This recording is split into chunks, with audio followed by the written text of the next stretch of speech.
Hello friend, how are you? I am Advocate Gaurav Kumar Gupta. I am Chartered Accountant. I am MBA Finance and PhD holder. My project Derivative Market Future Trend Analysis and Option Future Business. Option future business पर भी हम research किए हैं। First of all आज हम topic discuss करने जा रहे हैं वो सीआरपीसी के बेसिक्स पॉइंट्स को डिस्कस कर रहे हैं जो लॉ से रिलेटेड है। उस टॉपिक में पहले हम आज एक्सप्लेन करेंगे, थोड़ा सा फंडा बेसिक चीज़ को एक्सप्लेन कर रहे हैं जो लॉ से रिलेटेड है। फर्स्ट ऑफ ऑल स्प्राइट क्या है, स्प्राइट क्या है, क्यों है criminal law, why do you have a criminal law. Criminal law, imagine a day without a criminal law, imagine that the entire thana is closed, the entire police station is closed. Imagine a situation, why, what will happen. Imagine there will be huge hierarchy that be sprite. Why do have a criminal law, what is need having a IPC, why do have a change entire old criminal law 2023 में हम क्यों बदलना चाह रहे हैं। बहुत सारे procedure को, बहुत सारे सब्सटेंसिव राइट जो दिए हैं वे हैं, राइट को दिए हुए गए हैं, क्यों बदलना चाह रहे हैं, कुछ तो कारण होगा ना। सो हम क्रिमिनल लॉ की बात करें तो आईपीसी, सीआरपीसी, एविडेंस एक्ट, ये जो एविडेंस एक्ट जो है ये सिविल और क्रिमिनल दोनों में ही अप्लाई होता है। ये सेम एविडेंस एक्ट का रूल चलता है सिविल केस में भी और क्रिमिनल केस में भी आईपीसी और सीआरपीसी जो है, आईपीसी हमारा क्या है, सब्सटेंसिव लॉ है। आईपीसी हमारा क्या है, सब्सटेंसिव लॉ है। सब्सटेंटिव लॉ क्या होता है, ऐसा कानून जिसमें आपको राइट्स मिले, एक व्यक्ति का अधिकार और दूसरे व्यक्ति की liability. What is your right, what is your right, it's somebody gives you slaps, कोई आपकी मोडेस्टी को आउटरेज करता है या कोई आपको छेड़ता है तो ये आपका अधिकार है कि आप धारा आईपीसी की धारा 509 के तहत जाके थाने में एफआईआर लॉन्च कर सकते हैं। तो ये आपका अधिकार। सब्सटेंशियल लॉ और कुछ नहीं करता है, आपको अधिकार देता है और दूसरा व्यक्ति आपके अधिकार से वंचित करता है तो means the person who violets the right, उसकी लायबिलिटीज़ को बताता है कि क्या है लायबिलिटीज़। ठीक है। उसके बाद आपको जो व्यक्ति किसी का मर्डर करेगा तो वह धारा 302 के तहत आएगा या 20 साल मिलेगा। तो ये क्या है, राइट, धारा 310 आएगा, उसे फांसी की सज़ा मिल सकती है, लाइफ इम्प्रिजनमेंट हो सकता है, आजीवन कारावास या 20 साल मिलेगी। तो ये क्या है, राइट था। आप कोर्ट गए, आपने सर हिलाया, आपकी लायबिलिटीज़ क्या है, सज़ा लेना, आपकी 10 साल की सज़ा हुई, आपकी लायबिलिटीज़ है, ये आपको पूरा करना पड़ेगा।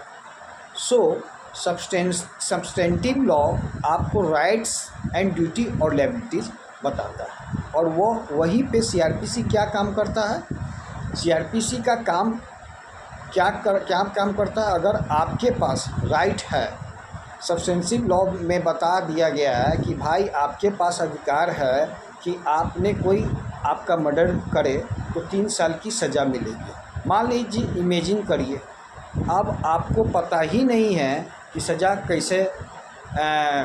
कैसे मिलेगी, एफआईआर कहाँ लॉन्च होगा, इन्वेस्टिगेशन कैसे होगा, इंक्वायरी कैसे होगा, ट्रायल कैसे बिगिनिंग करेगा। जो राइट आपको मिला है सब्सटेंशियल लॉ में यूजलेस हो जाएगा।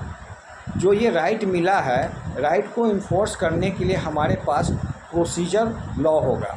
जैसे ये तो हमारे क्रिमिनल लॉ का राइट हो गया, IPC and CrPC is a criminal law. मान लीजिए आपको कोई सिविल राइट मिला हुआ है, तो सिविल राइट को इन्फोर्स करने के लिए कौन सा प्रोसीजर लॉ है? Civil procedure code, code of civil procedure, ठीक है। चाहे तो सीआरपीसी हो, चाहे तो सीपीसी हो, वो एक मैगजीन पर बेस्ड है।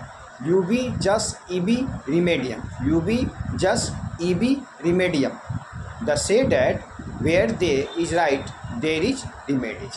So what be a getting substantive law if you will be not have a proper procedure to enforce those rights? That right becomes a useless. So whenever some rights be given to you, there you will always the proper quorum to enforce those right.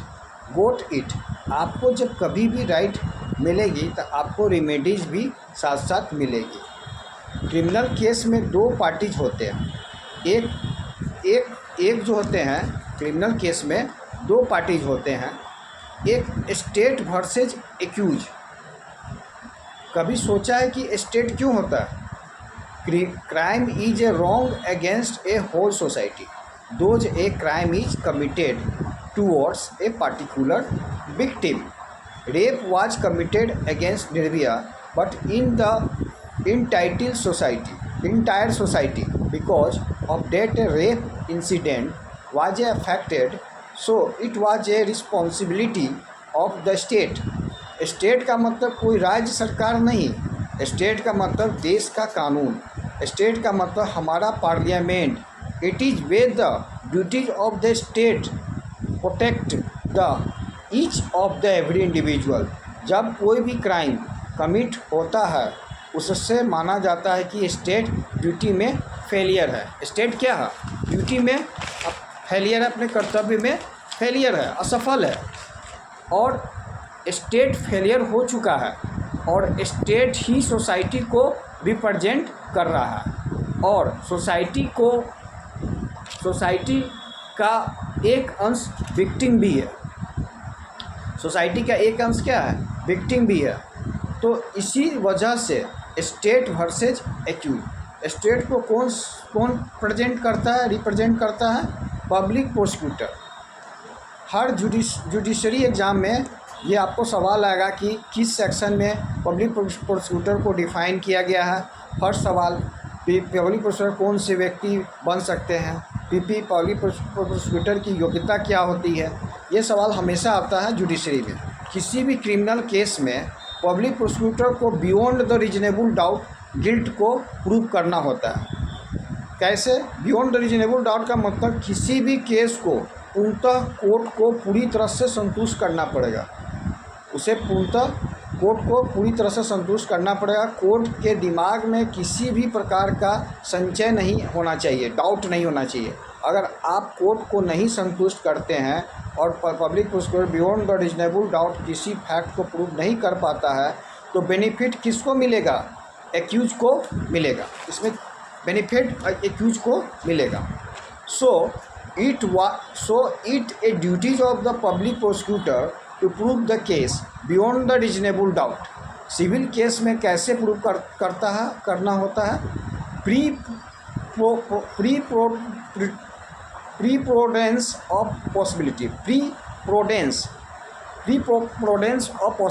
ऐसा हो सकता है या ऐसा हो सकता है, लेकिन यहाँ ऐसा नहीं हो सकता, क्योंकि संविधान का आर्टिकल 21 कहता है कि every has a right to life a personal liberty and your right to life personal liberty can not be curtail except according to procedure established by a law. If you have a procedure which is made by a parliament, then definitely you can curtail my life to personal liberty. But I have a fundamental right to life personal liberty, which is a curtail any general circumstance. That is a reasons. आपको guilt को beyond the reasonable doubt prove करना होता है। तो CrPC क्या काम करता है? सीआरपीसी जब भी ऑफेंस कमिट करता है तो क्राइम एक बड़ा शब्द है, क्राइम के अंदर में ऑफेंस आता है। This is a crime. Crime दो तरह के होते हैं, moral crime, legal crime. Moral crime which is not a punishable by the law but prohibited by the moral standard by the society. जैसे भिखारी को भीख नहीं दिया, ये लीगल क्राइम नहीं है। आईपीसी नहीं कहता है कि भिखारी को भीख नहीं देंगे। अभी आईपीसी नहीं कहता है कि आप भिखारी को भीख नहीं देंगे तो आपकी सज़ा मिलेगी 5 साल की। अभी नहीं कह रहा है। अभी अगर नहीं कर रहा है तो ऑफेंस नहीं है। क्या है क्राइम? क्राइम यह क्राइम है। कैसा क्राइम है? मोरल क्राइम है। कैसा क्राइम है? मोरल क्राइम है। लेकिन आईपीसी में साफ साफ लिखा है किसी भी महिला के मोडेस्टी को यदि आउटरेज नहीं कर सकते। मोडेस्टी आउटरेज करने का मतलब बिना परमिशंस के उसे बॉडी को आप टच नहीं कर सकते हैं, आप उसे चिढ़ा नहीं सकते, इरिटेट नहीं कर सकते, इरिटेट नहीं कर सकते हैं, क्योंकि वो अपराध है।